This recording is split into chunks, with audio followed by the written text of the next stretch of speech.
me.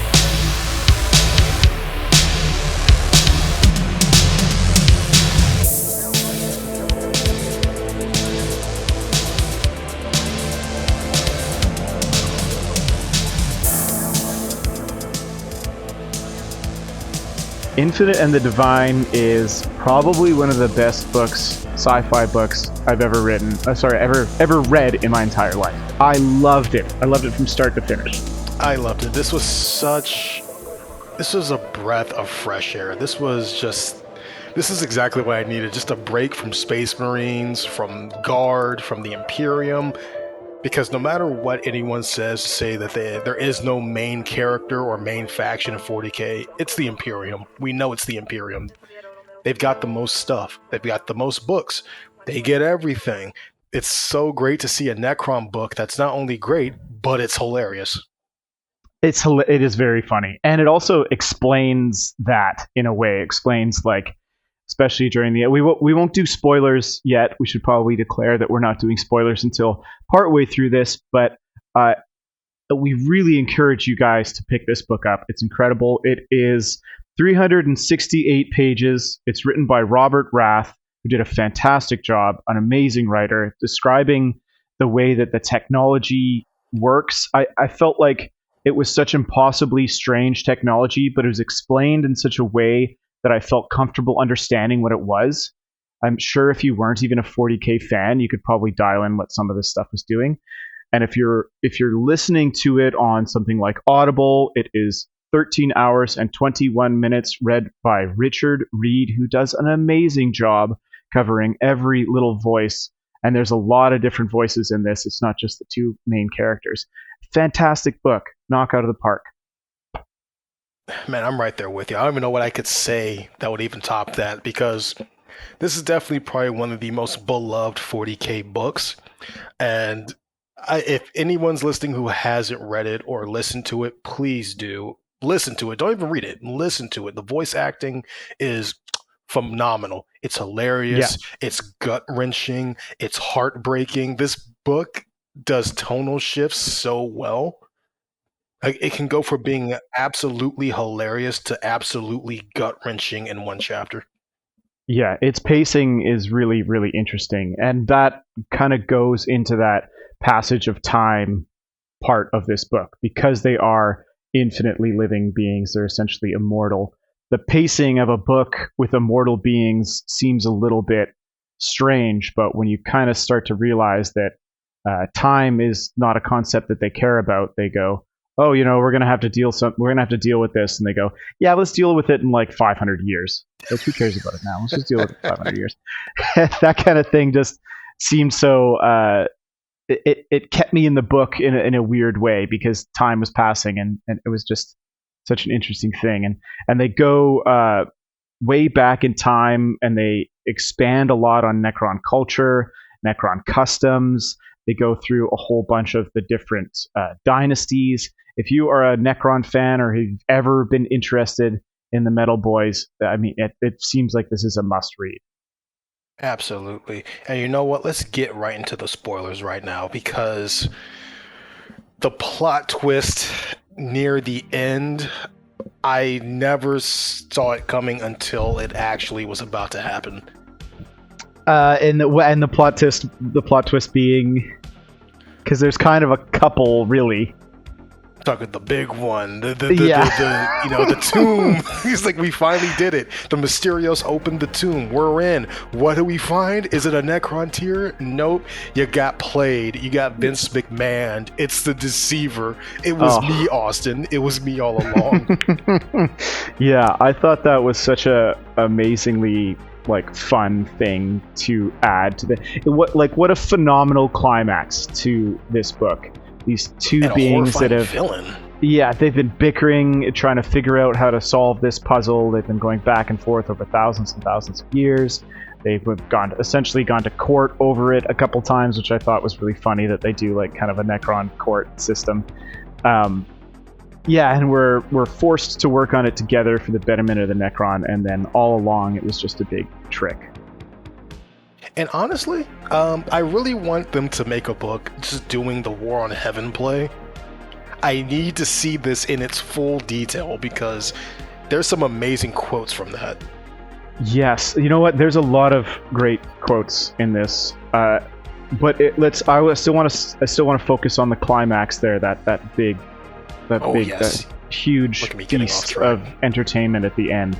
The fact that throughout the entire book, Trizan was collecting all the other Xenos and all the other factions that you bumped into, and then at the very end of the book just starts throwing out Pokeballs and unleashing all the armies that you had read throughout the book that they faced, that you thought, like, oh, they're just warring with that that faction for a little bit and it's not a big deal. And then you kind of was like, oh no, I was also collecting a whole bunch of them. You're like, oh, you are the worst. Like, I love Trizan, so but he's also I like, love him so much. he's a complete terror.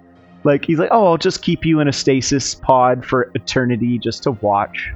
And I feel like the juxtaposition between these two characters, like the Chronomancer, the manipulator of time, being able to see instances in the future and also dial time back to avoid damage if he just took it, and like kind of this time manipulation character in Orokan the Diviner, and then Trizan, who wants to keep everything locked in a stasis field with no advancement of time so that he can kind of stop the passage of time and study this stuff. It was two really cool characters that, like, they instantly why they butt heads, which is just so cool. And with him going, okay, here we go, let's throw out another army, and then bam, let's throw out another army, bam, throw out another army. And the brief instances at the end of the book where they describe what the army that was just introduced, essentially, they were frozen in time on another battlefield. They've been locked into a prison for who knows how long, and have just appeared at the final battle, fighting off against the Deceiver, and they go, I don't even know where I am, but I know where the enemy is. It's a different enemy than I was fighting, but I have suddenly just blipped into a new realm of existence, and now here I am. And so they just point their guns towards the enemy. It's so awesome. Yeah, it was such a cool... I mean, Trizan is just... He was such an entertaining character in this novel. Like, it was so hilarious because... And horrifying because... It's funny because he collected all those armies, and I feel that on a personal level, but I feel like we all feel that. But it's horrifying because this book explains each of those factions in a horrifying way. The Imperium seemed like just endless waves of cockroaches. Yes. Just an infestation, just termites in your house. It's so gross. But then the orcs seem like just a pack of wild rabid dogs. I thought the explanation and the way they described orcs in this book was the way that I think of orcs in the 40th millennium. Like, when you enter, there's one point where they enter the galaxy because they're going to Solemnis, right? No, not Solemnis. Serenade. Mm-hmm. Where they're going to Serenade, and they enter the galaxy in one of their Necron craft, and they instantly are starting getting pelted by things. And they go, what the heck is this? What is happening in the galaxy? And they look out the window, and what they see is little nuts and bolts and screws, and they realize, dang, orcs. Because as soon as orcs enter the galaxy, they're just strapping other ships to the side of their ships, riveting stuff together and crashing things into each other just to make that big red button go all that much faster. I thought that was so cool. And one of my favorite quotes was, there is nothing more terrifying and more destructive in this galaxy than an orc having fun. Yes. And the way they describe them as just being like, I'm like charging at you and I just got my arm shot off, and they just go like, oh, now I'm having fun. It's just like the madness of orcs was explained in such an awesome way. And when they like gang on a guy, they gang onto a guy and start stomping on him and are chopping at him and are shooting at him, but they're not accurate with their shots, so they're accidentally shooting each other every once in a while, but they totally don't care. They're just going for the kill. It is such a cool way of describing orcs. something that almost reminded me of like Friday the 13th was that one orc that was pulling the civilian apart, and someone shot the orc in the head with a las gun, and his skull cap was hanging off and his brain was out.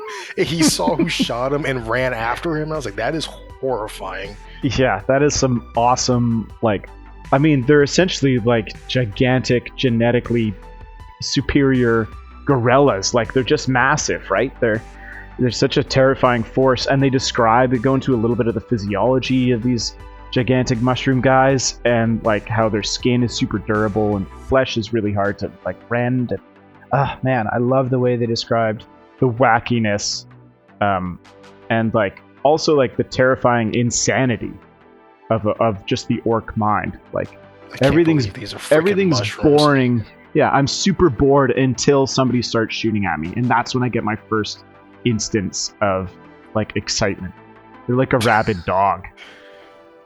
Jesus Christ. Yeah, I love that.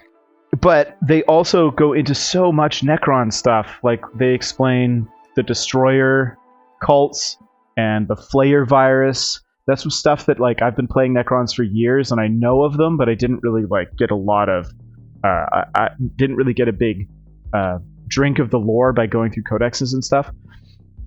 When they described the Destroyers, I thought that was so cool, how he brought essentially just like kind of commandeered some Destroyers to take down some stuff on this planet, to collect some stuff, and he forgot a couple Destroyers behind, and it was like, if you leave those Destroyers on this planet, even though there's just 3 of them, they'll kill everything on the entire planet. That's their only desire, is to kill every form of life. They will start at the hierarchy. They'll kill the biggest, baddest monsters first, because then they're essentially completely invincible. And then they work at the bottom, because if they start at the bottom, then nothing in the middle tiers have anything to eat, and then it automatically kills them. And then they eventually just fly up and irradiate the land till all the bacteria is gone and boil the ocean. Like, what the heck? About that? That's insane. You know what's funny about that? That reminds me, that's a tactic that the Sons of Horus used to do during the Great Crusade. That was Horus's whole specialty, was you cut the head off the snake, the body dies. Right. Like, you take out the top first, and then you work your way down. Yeah. Oh, it's just so cool to get a little bit of backstory on a whole bunch of that different stuff. I really like how human Trazyn is, because I like the scene where they're in the theater, and he and Orokin are like just invisible, and Trazyn is enjoying the play. And Orokin's like, why are we wasting our time with these humans? They don't even live that long. Like, what, like 200 years? That's not including their disgusting, like, experiments. And Trazyn's like, yeah, and that includes how disgusting an Astartes is. That's just horrible. Like, I was like, he's right, though. It's disgusting. But I like how Trazyn is sympathetic to humans. And he's like, they remind me of how we used to be before, we got enslaved. Yeah, which is really interesting. The same way. Yeah, they don't say they were exact same, so I don't think they were human, but they were fairly similar in terms of way. Like culturally, you know. Mm-hmm. Like, they had dreams, they were fighting against an inevitable death that was coming for them. Yep. They just looked at the biggest thing, and even though if they were scared, they're like, nah, we're gonna fight it regardless. Right. But I also, another thing about that, the Gene Stealers. Oh, that was so cool. That was like a throwback to a previous part in the book that it totally caught me off guard. The foreshadowing was all there, and I didn't see it. It was when Trizan essentially pokeballed or Tesseract vaulted they describe it in many different ways. I think it was probably a Brood Lord. He Tesseract vaulted a Brood Lord to try to kill Orokin while he's trying to study the Eternity Gate. Oh, right. And then there's so much spy versus spy crap in this book. And Orokin almost kills it, but doesn't. And then, however many years later, I can't remember what it was, like 5,000 years later or something, there's a Gene Stealer uprising on that planet. Well, that's because Trizan brought a Brood Lord to the planet. Yeah. He planted this thing himself by accident. Yeah, and Brew Lords, man, those are the psychic ones too. Like Oh, that's yeah. even worse. Yeah. Just tricks everybody. It was like they describe it, you know, they don't say it's a broodlord, but they describe it as this like kind of spider-esque figure, this like multi-limbed figure with claws and all the rest of this stuff. And then, I mean, a couple of years later, they come back to that planet and there's like, oh, there's a Genestealer cult uprising. And then I'm sure Trizan was like, oh, right. I totally brought a broodlord and dropped it on the planet. Yikes, yeah, this is probably my fault. This is probably my fault, but Orkin, you suck at killing stuff, so this is technically your fault. He did say, hey, if I wanted to kill you, I would have brought 2 of them. That's, yeah, he said, if I really wanted to kill you, I would have just brought 2, because 2 for sure would have killed Orkin. Like, but Orkin was having a heck of a time just dealing with 1. How do you feel these 2 characters interacted with each other? Did you like their like conversations that Mystery they would have was back and forth? amazing. Mhm. It was such great chemistry. It was like watching, literally, it's 2 boomers just fighting. It's like yeah. watching the Golden Girls. Like they're just messing with each other. You know what it reminds me of? Besides Spy vs. Spy, it reminds me of Gomez and Fester Adams just messing with each other. Yeah, it kind of had a bit of that feel. Yeah. Like, And the one way of my that they're like- favorite moments. Sorry, one of my favorite moments in the book is straight up where I laughed just out loud, screaming, howling, was when Trazyn took over that death mark and hid in Orikin's lair and just walked out of the shadows. He's like, oh, what are you gonna do? Shoot me? Kill me? He's like, yeah. And just shot him right in the face. I was like, what? That's the most gangster thing. Yeah, the early parts of the book, like the Solemnus parts where Orikan is like sneaking in, essentially like breaking into a planet, because that's sort of what it is. It's a gigantic like museum. And it said it took him 3 years to break into it. Like that's that passage of time thing, where it's like Orikan would be like, okay, it's only going to take me 3 years. Yeah, that's not a big deal. But he's like, you're spending 3 years trying to break into a single room in this place. And I kind of want to talk about Solemnus and Trizan's collection a little bit, because he didn't just collect like objects and stuff. He collected entire societies and froze battlefields in time and kept them. Like, I thought that was such a cool thing when he opened up that room and it was like a gigantic ortoir. Like a whole diorama of stuff, man. Yeah, I was like, man, you're like playing 40K over here. Like, you got little dioramas set up and you got all your guys situated. 40K. Yeah. Oh man, I'm sure like half For the real. stuff that he owns is not painted. He's just like me, for real. And it's like, you know what's funny? I don't remember the first time Trazyn ever showed up in lore, but I think his first prominent appearance was the fall of Cadia. Because Cadia had Necron pylons that could close the Eye of Terror. And he showed up to help humanity. And the dude threw out Pokeballs, and I think they were custodians. He had Horus Heresy era Ultramarines. Yep. And I'm like, dude, like, where are you getting this stuff? He just shows up and just like, I like that. Yoink, that's mine. No. Yeah, I mean, if you could just press a little triangle, I think it's a triangle, I assume, it's the Tesseract Vault. Just press a little triangle and like just essentially absorb whatever's in front of you and put it in a dimensional pocket and keep walking. Like, that is such a cool like character trait that he can just be like, and he's obsessive too. Oh my god, yeah. Kleptomaniac.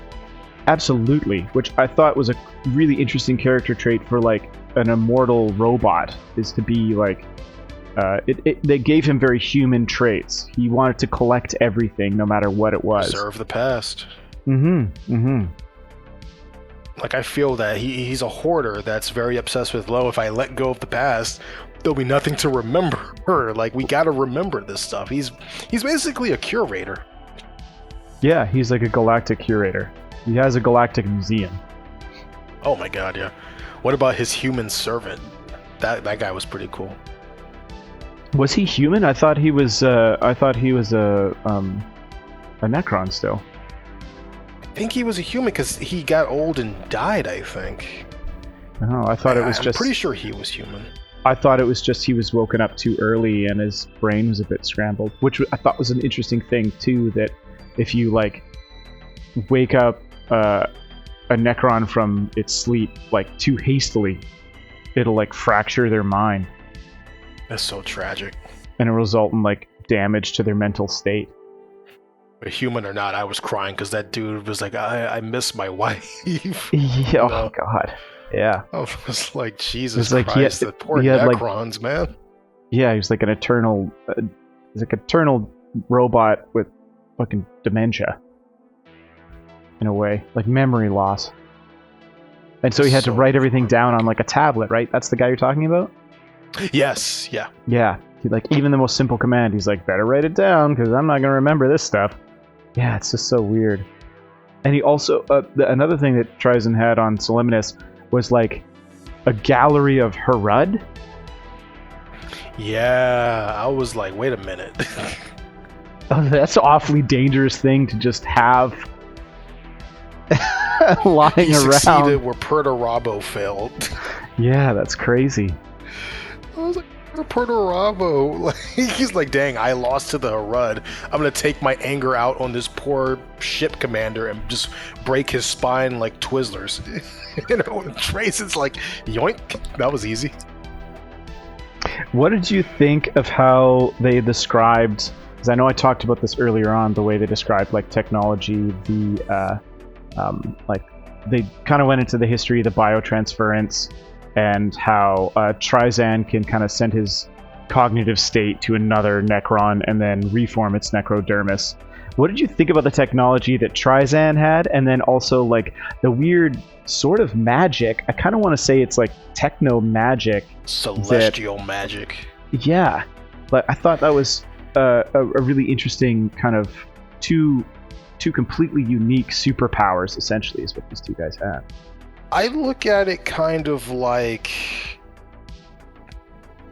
I look at it like how I want to compare it to the Imperium, where you've got your librarians, but then you've got, you know, your tech marines with their weird stuff, but like, or the Mechanicus with their weird stuff. It's both sides are very interesting, and it still plays that juxtaposition between the two, where Trazyn, even though ironically obsessed with the past, uses the technology more, but then you have Orokin, who's obsessed with the future, but is relying on these archaic, old school means of like reading the stars, and like the planets are aligning and whatnot.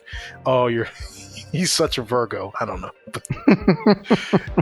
I think that's another juxtaposition for each other rather than for the both of them. It's like obsessed with the past, but uses futuristic technology more. One's obsessed with the future, uses the past more. It's hilarious. It's insane how different they are, but in a weird way kind of the same. It's funny every time they kind of like start to agree on stuff, and right after the whole Gene Stealer thing, where it's like, okay, a few years until Exterminatus, so we can get to that tomb, and it's like they are helping each other, they're still kind of backstabbing each other, but in the end, it's like, I want them to work things out, I want them to be friends. Yeah, and poor they Orokin getting trapped in the Exterminatus and saying, I spent 2,000 years going back and forth, reversing time to try to dig myself out.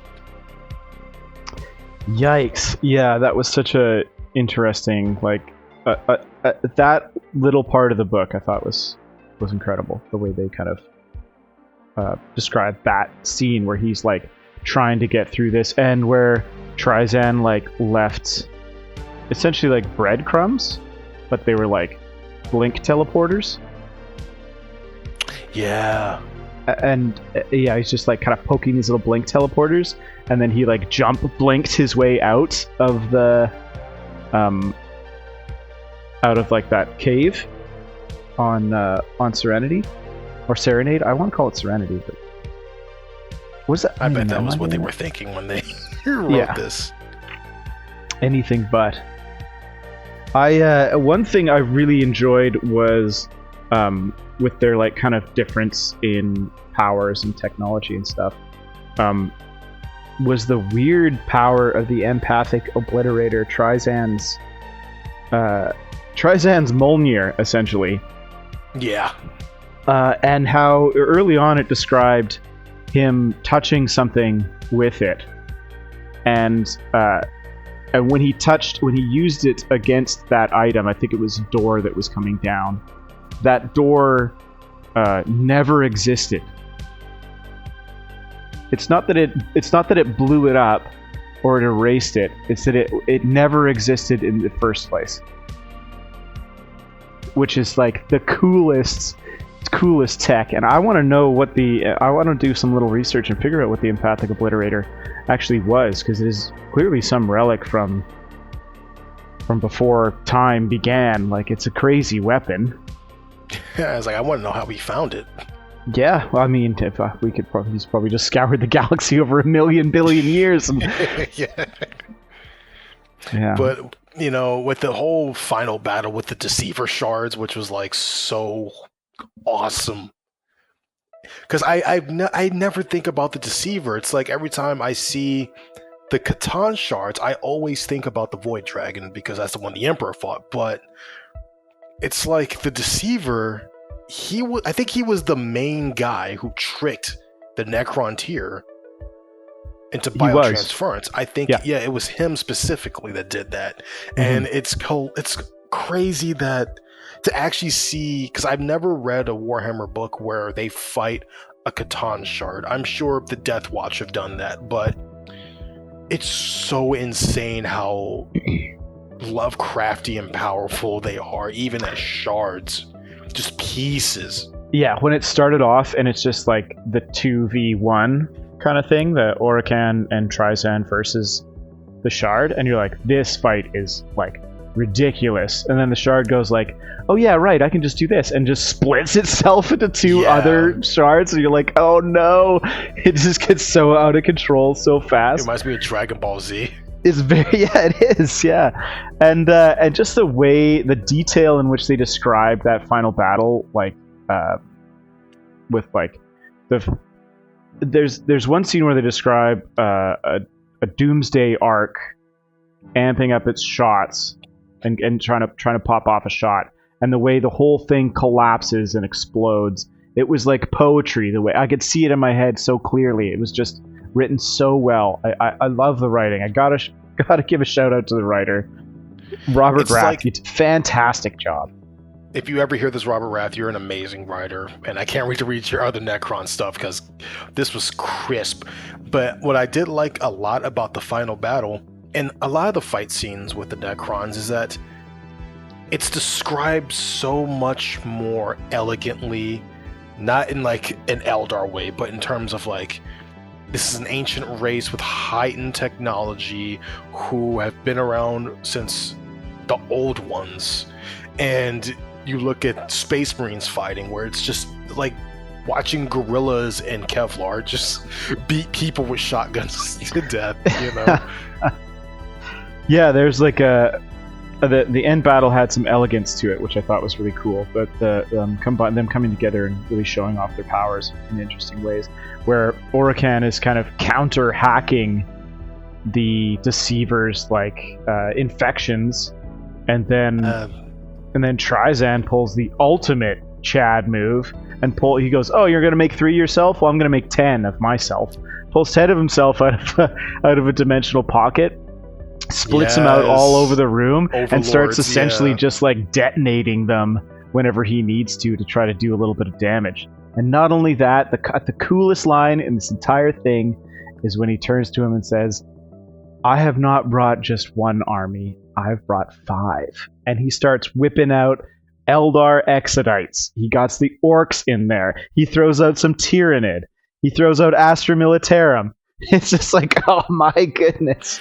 And I could have sworn those Eldar were, they had the Howling Banshees mask, because they have that assassin terrifying mask. I mean, it's like, Trazen's like, yeah, I recognize a mask like that. I wore one as a death mark. Like, it's insane. It was crazy, and they really showed their strengths. Or Trazen's got all this disposable stuff that he doesn't want to part with, but he's got some powerful Pokeballs. And then Orokin's like, well, I'm the one who was never a soldier, which I thought was a great character moment, where he's like, yeah, I never fought. My family were warriors, but I didn't want to be.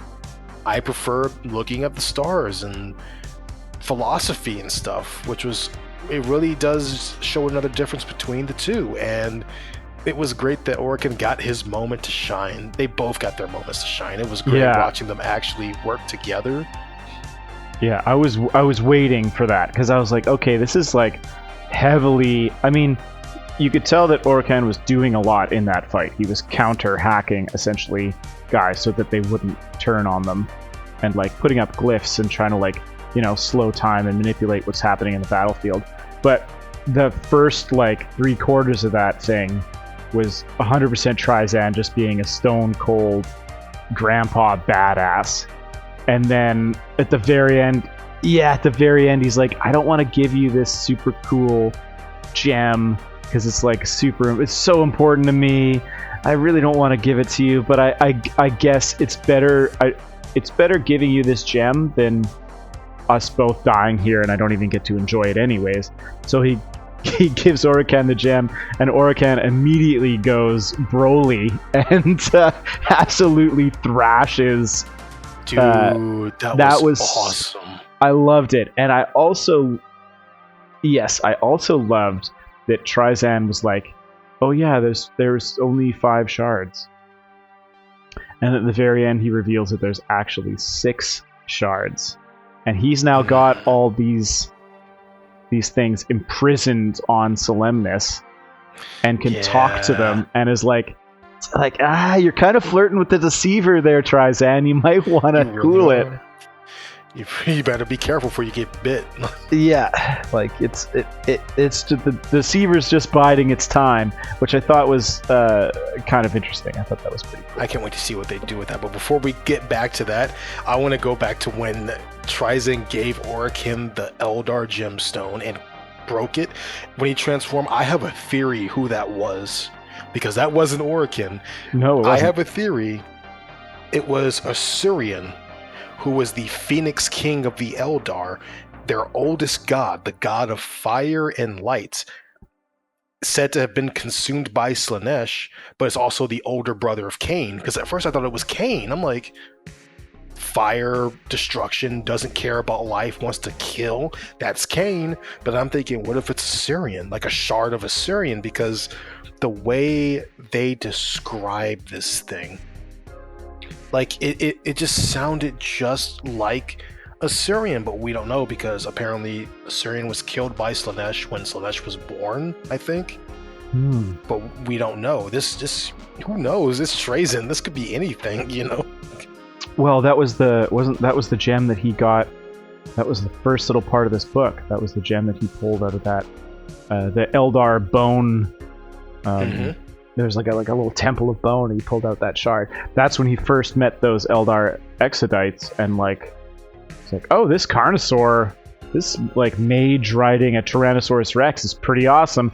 I'm gonna steal one of those. And he did, and then it appears at the end battle, and that's when it turns to him and goes like, we've foreseen all of this. Please don't make this a waste.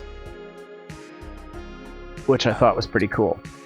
The Eldar actually communicating with Necron and going like, we know what's going on here, and we had foreseen it, and we're still okay with what's happening. Just, we're all gonna die here, probably, but you. Just please don't make it a waste. We just need to deal with these C'tan shards. Or C'tan, you say C'tan, I say C'tan. I'm not actually sure how it's pronounced. Who knows, honestly. Whatever. Star gods, that's all. Yes, the star gods. And then at the end, what does he do? He keeps them in a museum. Man, I'm still thinking about that dang transcendent being Orokin became. Like, let me read this right quick. The transcendent being, once known as Orokin, tore a hole in the universal skin, a portal through which could be seen a star field and a collection of planets, and wielded it as a shield. Bro. Yep. And then what happened? Do you remember? The blast that he absorbed with that shield destroyed 7 of the planets that you could see through the shield. He was like, "Oh, I'll just shield myself with this galaxy," and then, like, the galaxy just gets totaled. Imagine just living on that planet. Everyone's just screaming like, "What is happening? It's just Tuesday," and then and then everybody, gone. and then you just see like the row of 6 planets up until yours go boom, boom, boom, boom, boom, and then yours goes kaput. It's like some Star Wars stuff. Yeah, that stuff was like so cool. Yeah, I love that. But what did you think about the epilogue? You mean the part where he is back on Solemnus with the Satan Shard? Yeah, Trajan is talking to it, and it's like, so what do you want? You want to learn about the past, learn about our power? He's like, no, I want to learn about the Great Rift. Right. I want to learn how to enter it. This kind of was his thing. Which I think is really cool, because wasn't that sort of like a part of the Necron deal before? Because Necron have like a different style of like travel. One of the things I forget how they use. I think they fold dimensions to travel, basically like wormholes. But I know that they invented, because the Necron pylons from the Fall of Cadia story I know the whole plot point for Trazyn in that story was he was going to use the Necron pylons, because I think the whole reason they were made were to stop warp tears. Right. Like they stitch up warp tears. Yes, which is great, because that can stop chaos for the most part. Essentially, Necron can. Yeah. Mm-hmm. Which means the Necrons knew about the warp and chaos before probably even the Eldar did. But Trizan didn't ask to stop it. He wanted to go into the Great Rift. See what he can collect in there. Which could be really interesting if they decide to like push the story a little bit further. Because then it could be like chaos. Like Chaos meet Necron on their turf, which might mean you could get like chaotic Necron in a way. I don't know if that could even happen. Chaos-infected Necrons would be dope. Yeah, they would essentially just be like machine demons. Like there's a Soul Grinder, and there's other different machine style demons, but those are mostly created on planets by. I want to see where this goes next, because Trazyn wanting to get into the warp. Then you got Orokin, who's like, oh yeah, I know he lied to me. Yep. Time is a wheel, and the wheel always turns. Right. Yes. And bringing a time for all things, and for Orokin, it was a time for revenge. Yeah. Like, it's insane that, like, despite all the great quotes in this book, Orokin has one of the coldest ones. Time is a weapon like any other. If all else fails, I can simply wait for my enemies to rot. Yeah, that is brutal. That is pretty cold. I mean, but he's seen it, right? He's probably watched all these things come and go. Because they do mention they said, oh, Eldar's trying to get back to being the most dominant thing in the galaxy, but there's no way they can, because their part on the wheel is turning. And Space Marines and the Space Marines are currently turning through their part on the wheel. And when Orcs had it and when Tyranid had it, they didn't even know they had it, because they don't even have that kind of sense. They're just all about conquering and war. But any final thoughts? I mean, I know we just went through all the not all the spoilers, but a decent amount of the spoilers in this. Phenomenal book. Absolutely loved it from almost from page 1 all the way to the final word. I thought it was great. I thought the writing was really good. I thought the pacing was really good. And I listened to it on Audible. I believe you did too. I thought the voice acting was pretty on point. There's very little gripes that I have with this book. I'm a big Necron fan. I play Necron on tabletop all the time. And it was cool to kind of learn a little bit more about Necron. And I think the writer took a lot of chances and maybe pushed the information of Necron farther than what we currently have available, which I thought was pretty cool. Kind of giving Necron a different feel as to how they are. They are still sort of, even though they are essentially a robot, there's somebody in there. There's like there's a being in there. Still someone. Yeah, there's still someone in there, and if they're woken up in the right kind of traditional ways, then they'll keep their mind about them, and they could remember things from their past and remember before the biotransference, which is super cool that these two guys had. They were talking crap about each other before the biotransference, which is pretty amazing. And the description of Necron technology is really, really cool. And like just Orokin being essentially like a time mage is such a weird thing. When they're fighting, when the two square off, is so rad. What do you think as your like closing thoughts to this book? I feel like whenever a Warhammer fan thinks about a faction, lore-wise, book-wise, and a specific author comes to mind, Dan Abnett, we think of Imperial Guard because of Gaunt's Ghosts and Titanicus and all of that. Chris Wright, we think of Space Wolves. Aaron Dembski Bowden, we think of Chaos, Chaos Space Marines. Guy Haley, just the modern era stuff, a lot of Imperium stuff. Each author, I feel like, is tied in to each faction. Like freaking Nick Kime, whether you like him or not, for Salamanders, he's hit or miss for me, but he's not bad. Or Chris Wright again for Custodes. I think Robert Rath is the Necron guy. He's the guy. I think he nailed Necron, but I also have to say the way he described Eldar, Orcs, Genestealers, Admech, Dark Eldar, and Astra Militarum in this book were amazing. When there's a brief moment where Trizan Tesseract vaults Dark Eldar down, and there's a kind of a conversation between, I'm not sure what it was, maybe a homunculus and a Talos, and it was like, this Talos guy used to be my friend, and now I want him to have eternal pain for the end of time. You're like, what is this?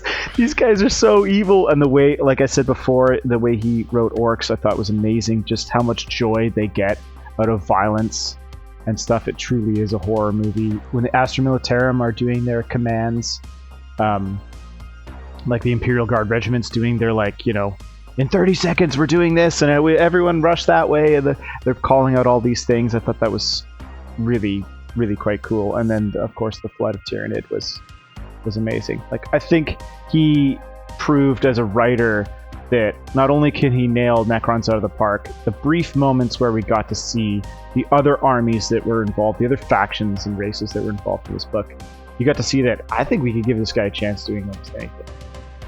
No matter what we spoiled in this video, what we talked about, you all have, if you haven't, listen to this book. Listen to this book. This is a must listen or a must read. You won't regret it.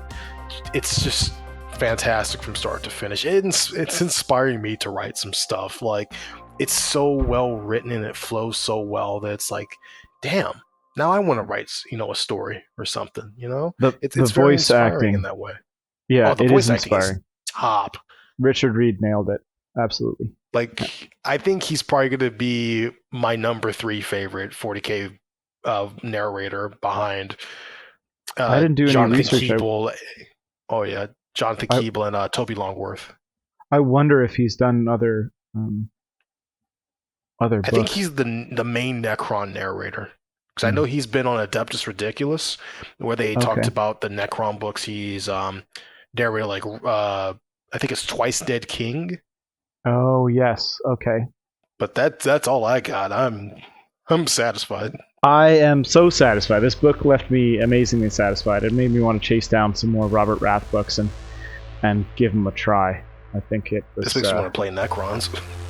Yeah, hey, do that too. I think it's it's good time to start. Yeah, but that's all I've got. Thank you everyone for tuning in. Don't forget to check out our channel, and Ian at Hyperspace Hobbies. Yeah, check me out, Ian at Hyperspace Hobbies. Look up the YouTube channel, Hyperspace Hobbies. I do a lot of more tactics-related stuff because I'm a big-time gamer. And you can catch me on there with Space Marine Steve from Play on Tabletop. And if you haven't already, please subscribe to the Foxcast to Nowhere channel. We'd love to have you guys as more and more people join. The community grows. We got a Discord going with a bunch of crazy people. It's awesome. It's awesome. Yeah. So I guess this is Horace and Ian signing out. And one more thing. 1 hour of self-care a day keeps chaos away. Take care. Fair stars.